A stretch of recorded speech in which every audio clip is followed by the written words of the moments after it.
এখানে অতি জাগ্রত রূপে বিরাজ করছেন মা Siddheshwari. Hello guys, welcome back to our channel. Kali Pujo উপলক্ষে আমি একটি নতুন সিরিজ স্টার্ট করেছি, যে সিরিজের নাম হলো কালীগাথা, যেখানে আমরা মা কালীর নানান অলৌকিক মন্দির এবং মা কালীর অজানা কাহিনী সম্বন্ধে জানব।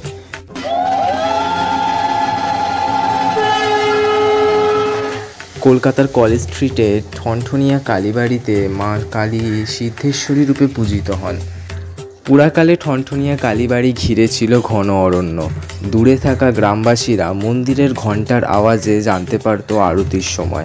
তবে থেকেই মন্দিরের নাম হয় ঠনঠনিয়া কালীবাড়ি। কথিত আছে স্বনামধন্য ভক্তি গায়ক শ্রী রামপ্রসাদ এই স্থানে এসে রামকৃষ্ণ পরমহংসদেবকে কালী কীর্তন শোনাতেন।